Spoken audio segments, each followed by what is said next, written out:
Hi friends, എല്ലാവർക്കും PYQ study സ്റ്റുഡിയോയിലേക്ക് സ്വാഗതം. 2024 നടന്ന ഫയർ ആൻഡ് റെസ്ക്യൂ ഓഫീസർ പരീക്ഷയുടെ ക്വസ്റ്റ്യൻ പേപ്പറാണ് നമ്മൾ ചെയ്തുകൊണ്ടിരിക്കുന്നത്. ഈ ക്വസ്റ്റ്യൻ പേപ്പറിന്റെ ലാസ്റ്റ് പാർട്ടാണ് നമ്മൾ ഇന്ന് ചെയ്യുന്നത്. അപ്പോൾ ക്വസ്റ്റ്യന്റെ PDF ആവശ്യമുള്ളവർ ആരെങ്കിലും ഉണ്ടെങ്കിൽ PYQ സ്റ്റഡി സ്റ്റുഡിയോ എന്ന് പറയുന്ന ടെലഗ്രാം ചാനലിൽ ജോയിൻ ചെയ്യുക. ചാനലിന്റെ ലിങ്ക് ഞാൻ ഡിസ്ക്രിപ്ഷൻ ബോക്സിൽ നൽകിയേക്കാം. അതോടൊപ്പം വീഡിയോ നിങ്ങൾക്ക് ഉപകാരപ്പെടുന്നുണ്ടെങ്കിൽ മടിക്കാതെ ഒരു ലൈക്ക് തരിക. നിങ്ങളുടെ കൂട്ടുകാർക്കൊക്കെ ഒന്ന് ഷെയർ ചെയ്ത് കൊടുക്കുക. നമ്മുടെ ചാനൽ സബ്സ്ക്രൈബ് ചെയ്യാത്ത ആരെങ്കിലും ഉണ്ടെങ്കിൽ ദയവ് ചെയ്ത് ചാനൽ ഒന്ന് സബ്സ്ക്രൈബ് ചെയ്യുക. അതോടൊപ്പം ബെല്ലൈക്കണിലെ ഓൾ എന്ന ഓപ്ഷൻ എനേബിൾ ചെയ്താൽ ഞാനിടുന്ന വീഡിയോസിന്റെ എല്ലാം നോട്ടിഫിക്കേഷൻസ് നിങ്ങൾക്ക് ലഭിക്കുന്നതാണ്. അപ്പോൾ നമുക്ക് ക്വസ്റ്റ്യനിലേക്ക് കടക്കാം. 30ാമത്തെ ക്വസ്റ്റ്യൻ വരെയായിരുന്നു നമ്മൾ ലാസ്റ്റ് ചെയ്തത്. 31ാമത്തെ ക്വസ്റ്റ്യൻ നോക്കാം.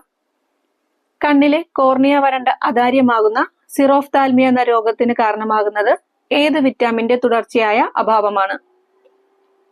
കണ്ണിലെ കോർണിയ വരണ്ട അധാര്യമാകുന്ന സിറോഫ്താൽമിയ എന്ന രോഗത്തിന് കാരണമാകുന്നത് വിറ്റാമിൻ എയുടെ തുടർച്ചയായ അഭാവമാണ്. Answer option D, vitamin A. നിശാന്തത, സിറോഫ്താൽമിയ, കെരാറ്റോമലേസിയ ഇതെല്ലാം വൈറ്റമിൻ എയുടെ അപര്യാപ്തത രോഗങ്ങളാണ്. നിശാന്തത, സിറോഫ്താൽമിയ, കെരാറ്റോമലേസിയ.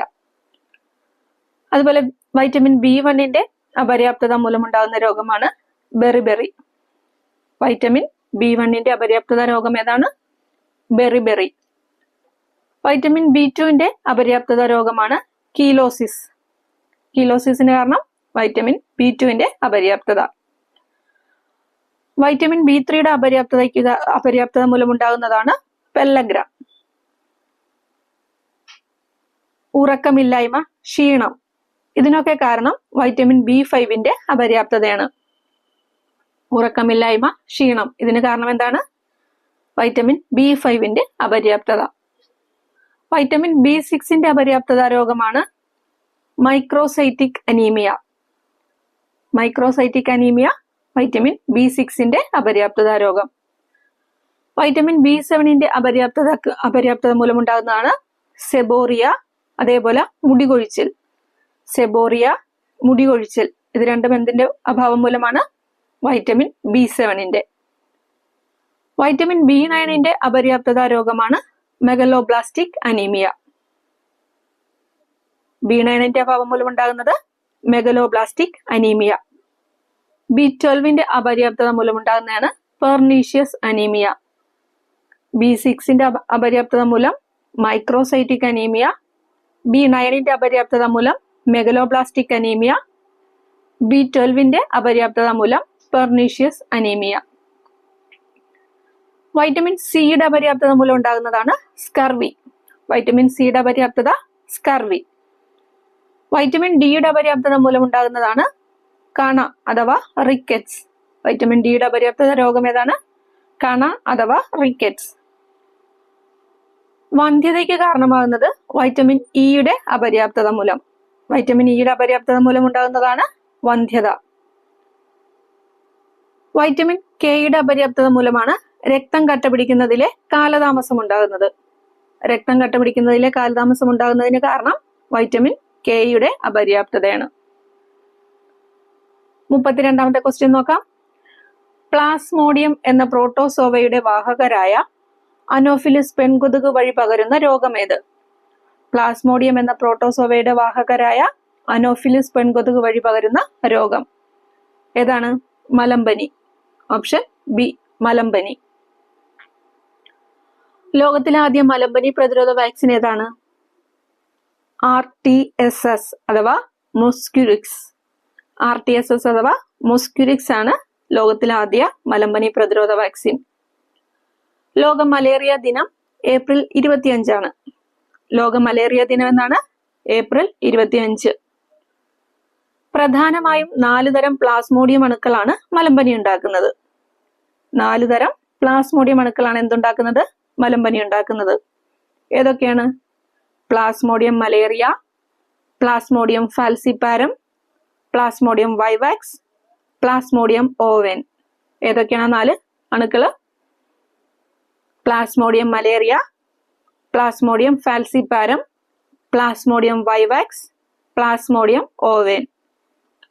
സാധാരണയായിട്ട് രോഗമുണ്ടാക്കുന്നത് പ്ലാസ്മോഡിയം വൈവാക്സ് ആണ്. ഏറ്റവും ഗുരുതരമായ മലമ്പനിക്ക് കാരണമാകുന്നത് പ്ലാസ്മോഡിയം ഫാൽസിപാരം. ഏറ്റവും ഗുരുതരമായ മലമ്പനിക്ക് കാരണം എന്താണ്? പ്ലാസ്മോഡിയം ഫാൽസിപാരം. ബ്ലാക്ക് വാട്ടർ ഫീവർ എന്നറിയപ്പെടുന്നത് മലമ്പനി. ബ്ലാക്ക് വാട്ടർ ഫീവർ എന്നറിയപ്പെടുന്നത് എന്താണ്? മലമ്പനി. മലമ്പനി പിടിപെട്ട് മരിച്ച പ്രശസ്ത ചക്രവർത്തി ഏതാണ്? അലക്സാണ്ടർ ചക്രവർത്തി. മലമ്പനി പിടിപെട്ട് മരിച്ച പ്രശസ്ത ചക്രവർത്തിയാണ് അലക്സാണ്ടർ ചക്രവർത്തി. മലമ്പനിക്ക് കാരണം അനോഫിലസ് കൊതുകാണെന്ന് കണ്ടെത്തിയതാരാ? അത് റൊണാൾഡ് റോസ്. മലമ്പനിക്ക് കാരണം അനോഫിലസ് കൊതുകാണെന്ന് കണ്ടെത്തിയത് റൊണാൾഡ് റോസ് ആണ്. 33ാമത്തെ ക്വസ്റ്റ്യൻ നോക്കാം. ഇൻസുലിൻ ഉൽപ്പാദിപ്പിക്കുന്ന ബീറ്റ കോശങ്ങൾ കാണപ്പെടുന്ന അന്തസ്രാവി ഗ്രന്ഥി ഏത്? ഇൻസുലിൻ ഉൽപ്പാദിപ്പിക്കുന്ന ബീറ്റ കോശങ്ങൾ കാണപ്പെടുന്ന അന്തസ്രാവി ഗ്രന്ഥി ഏതാണ്? പാൻക്രിയാസ്. പാൻക്രിയാസ് അഥവാ ആഗ്നേയ ഗ്രന്ഥി. പാൻക്രിയാസിലെ ഐലറ്റ്സ് ഓഫ് ലാംഗർഹാൻസിൽ കാണപ്പെടുന്ന രണ്ട് പ്രധാന തരം കോശങ്ങളാണ് ആൽഫ കോശങ്ങളും ബീറ്റ കോശങ്ങളും. പാൻക്രിയാസിലെ ഐലറ്റ്സ് ഓഫ് ലാംഗർഹാൻസിൽ കാണപ്പെടുന്ന രണ്ട് പ്രധാന തരം കോശങ്ങളാണ് ഏതൊക്കെ? ആൽഫ കോശങ്ങളും ബീറ്റ കോശങ്ങളും. ആൽഫ കോശങ്ങള് ഗ്ലൂക്കഗോൺ എന്ന ഹോർമോണും ബീറ്റ കോശങ്ങള് ഇൻസുലിൻ എന്ന ഹോർമോണും ഉൽപ്പാദിപ്പിക്കുന്നു. ആൽഫ കോശങ്ങൾ എന്താണ്? ഗ്ലൂക്കഗോൺ എന്ന ഹോർമോണും ബീറ്റ കോശങ്ങള് ഇൻസുലിൻ എന്ന ഹോർമോണും ഉൽപ്പാദിപ്പിക്കുന്നു. ഇൻസുലിന്റെയും ഗ്ലൂക്കഗോണിന്റെയും പ്രവർത്തനമാണ് രക്തത്തിലെ ഗ്ലൂക്കോസിന്റെ സാധാരണ അളവ് നിലനിർത്താൻ സഹായിക്കുന്നത്.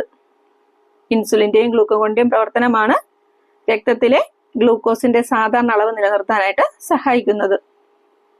ബീറ്റ കോശങ്ങൾ നശിക്കുന്നതിന്റെ ഫലമായിട്ട് ഇൻസുലിൻ ഉൽപാദനത്തിൽ ഉണ്ടാകുന്ന കുറവോ ഇൻസുലിനെ കോശങ്ങൾക്ക് ഉപയോഗിക്കാൻ കഴിയാത്തതോ മൂലം രക്തത്തിലെ പഞ്ചസാരയുടെ അളവ് ക്രമാതീതമായി വർദ്ധിക്കുന്നതാണ് പ്രമേഹം അഥവാ ഡയബറ്റിസ് മെലിറ്റസ് എന്ന് പറയുന്നത്. എന്താണ് പ്രമേഹം? ബീറ്റ കോശങ്ങൾ നശിക്കുന്നതിന്റെ ഫലമായിട്ട് ഇൻസുലിൻ ഉൽപാദനത്തിൽ ഉണ്ടാകുന്ന കുറവോ ഇൻസുലിനെ കോശങ്ങൾക്ക് ഉപയോഗിക്കാൻ കഴിയാത്തതോ മൂലം രക്തത്തിലെ പഞ്ചസാരയുടെ അളവ് ക്രമാതീതമായിട്ട് വർദ്ധിക്കുന്ന അവസ്ഥയാണ് പ്രമേഹം അഥവാ ഡയബറ്റിസ് മെലിറ്റസ്. പ്രമേഹം രണ്ട് തരത്തിലുണ്ട്, ടൈപ്പ് 1ഉം ടൈപ്പ് 2ഉം. ഒരു സ്വയം പ്രതിരോധ വൈകല്യമാണ് ടൈപ്പ് 1 എന്ന് പറയുന്നത്. ജീവിതശൈലി രോഗമായിട്ട് കണക്കാക്കുന്ന പ്രമേഹമാണ് ടൈപ്പ് 2 പ്രമേഹം. ടൈപ്പ് 1 പ്രമേഹം ഒരു സ്വയം പ്രതിരോധ വൈകല്യവും ടൈപ്പ് 2 പ്രമേഹം എന്ന് പറയുന്നത് ജീവിതശൈലി രോഗവുമാണ്. 34ാമത്തെ ക്വസ്റ്റ്യൻ നോക്കാം. ഇന്ത്യയിലെ കാർഷികോൽപാദനം വർദ്ധിപ്പിക്കാൻ നിത്യഹരിത വിപ്ലവം എന്ന ആശയം അവതരിപ്പിച്ചത് ആരാണ്? ഇന്ത്യയിലെ കാർഷികോൽപാദനം വർദ്ധിപ്പിക്കാൻ നിത്യഹരിത വിപ്ലവം എന്ന ആശയം അവതരിപ്പിച്ചത് doctor MS Swaminathan. Option A doctor MS Swaminathan. എന്താണ് നിത്യഹരിത വിപ്ലവം എന്ന് പറയുന്നത്? ഹരിത വിപ്ലവത്തിന്റെ പോരായ്മകൾ പരിഹരിച്ചുകൊണ്ട് പാരിസ്ഥിതികവും സാമൂഹികവുമായ ദോഷങ്ങളില്ലാതെ ശാശ്വതമായിട്ട് ഉൽപാദനക്ഷമത മെച്ചപ്പെടുത്തുന്നതിനെയാണ് നിത്യഹരിത വിപ്ലവം എന്ന് പറയുന്നത്. ഒന്നുകൂടെ പറയാം. ഹരിത വിപ്ലവത്തിന്റെ പോരായ്മകൾ പരിഹരിച്ചുകൊണ്ട് പാരിസ്ഥിതികവും സാമൂഹികവുമായ ദോഷങ്ങളില്ലാതെ ശാശ്വതമായിട്ട് ഉൽപാദനക്ഷമത മെച്ചപ്പെടുത്തുന്നതിനെയാണ് എന്തെന്ന് പറയുന്നത്? നിത്യഹരിത വിപ്ലവം എന്ന് പറയുന്നത്. ഇന്ത്യൻ ഹരിത വിപ്ലവത്തിന്റെ പിതാവ്, ഇന്ത്യൻ അഗ്രികൾച്ചറിന്റെ പിതാവ് എന്നെല്ലാം അറിയപ്പെടുന്ന ഡോക്ടർ MS സ്വാമിനാഥനാണ് ഈ ആശയം അവതരിപ്പിച്ചത്. ഇദ്ദേഹം നിർമ്മിച്ച അത്യുൽപാദന ശേഷിയുള്ള വിത്തിനങ്ങൾ ഏതൊക്കെയാണ്? സർബതി സൊണോറ 64ഉം ലെർമറോജോ 64ഉം. എന്തൊക്കെയാണ്? സർബതി സൊണോറ 64ഉം ലെർമറോജോ 64ഉം. ആദ്യത്തെ വേൾഡ് ഫുഡ് പ്രൈസ് കരസ്ഥമാക്കിയ വ്യക്തി ആരാണ്? അത് ഡോക്ടർ MS സ്വാമിനാഥൻ. ആദ്യത്തെ വേൾഡ് ഫുഡ് പ്രൈസ് കരസ്ഥമാക്കിയ വ്യക്തിയാണ് doctor MS Swaminathan. MS Swaminathan research foundation സ്ഥിതി ചെയ്യുന്നത് ചെന്നൈയിലാണ്.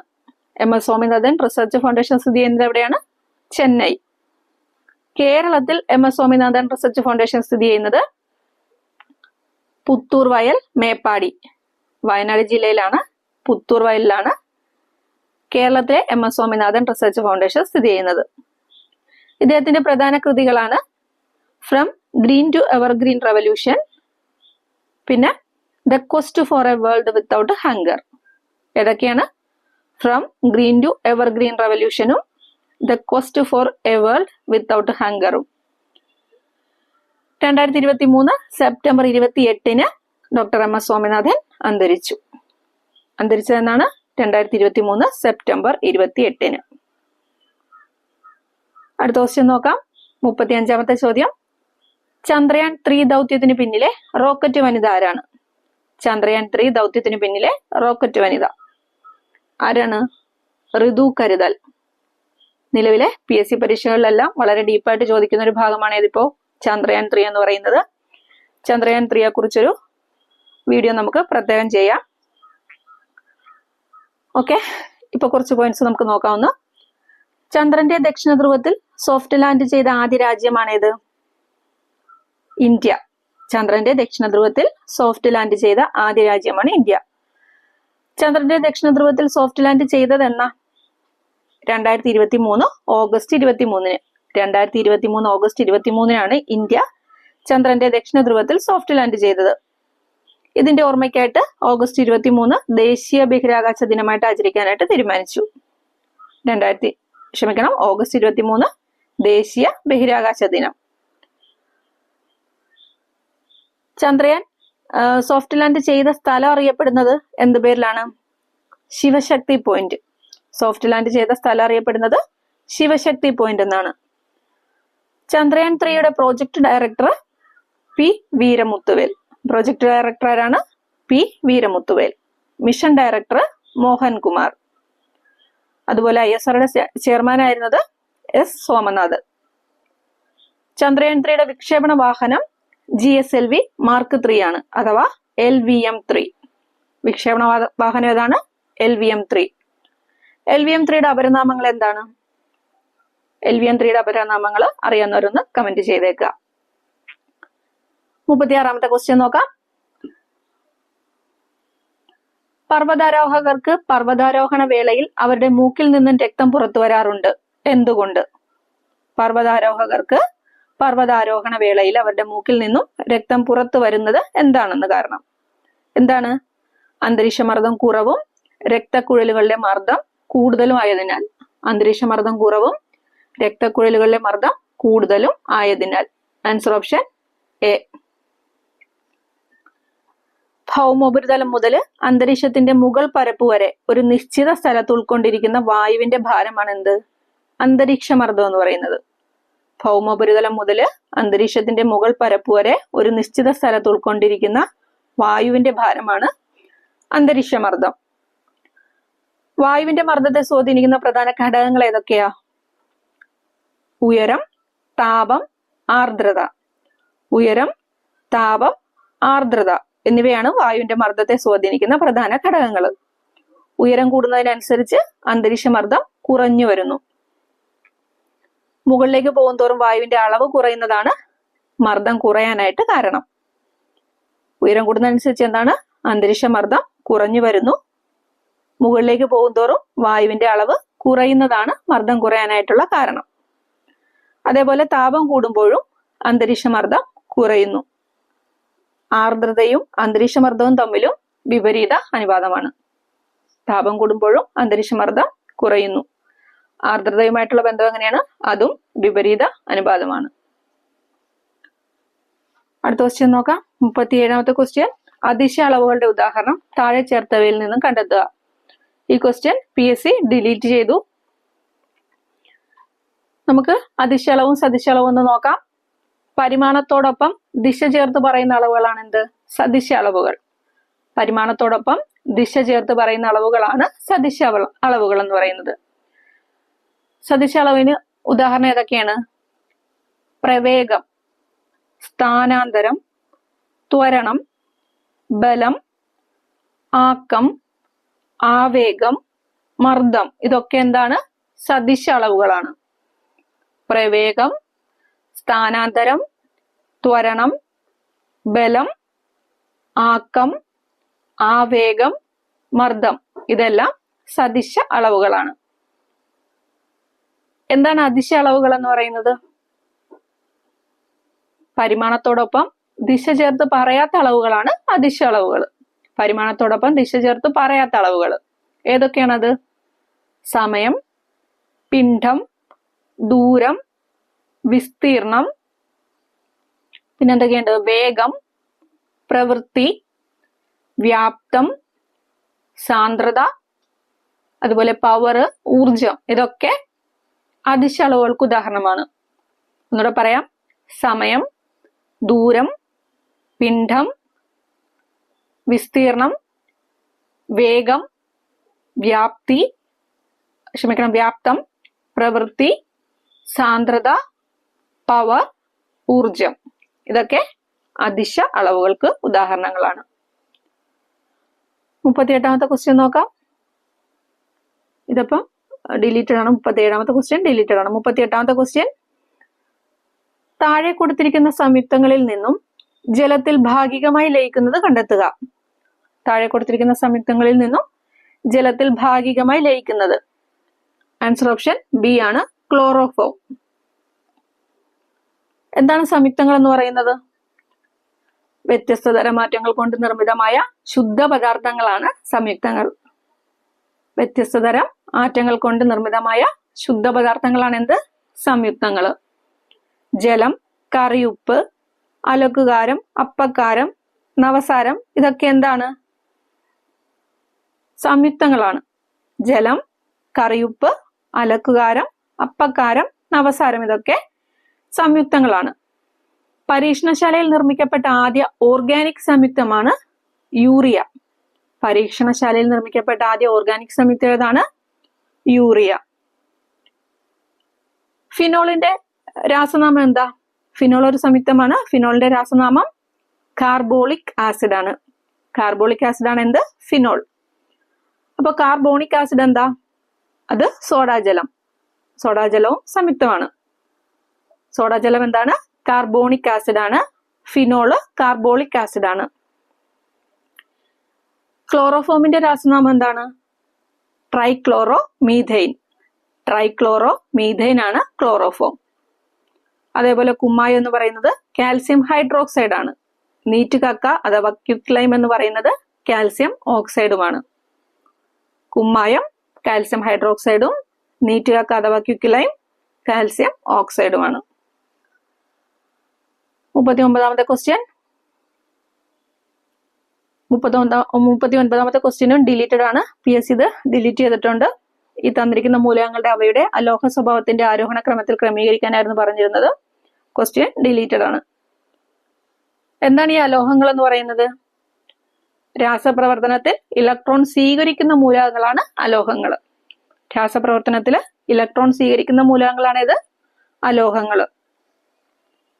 Carbon, nitrogen, oxygen, phosphorus, sulphur, selenium, അതുപോലെ ഹാലോജനുകൾ, ഉത്കൃഷ്ടവാതകങ്ങൾ തുടങ്ങിയവയൊക്കെയാണ് അലോഹങ്ങളായിട്ട് കണക്കാക്കുന്ന മൂലകങ്ങൾ. അലോഹങ്ങളായിട്ട് കണക്കാക്കുന്ന എന്തിനെയൊക്കെയാണ്?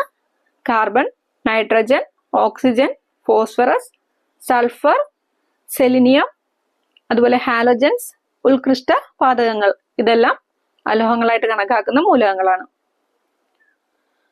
40ാമത്തെ ക്വസ്റ്റ്യൻ.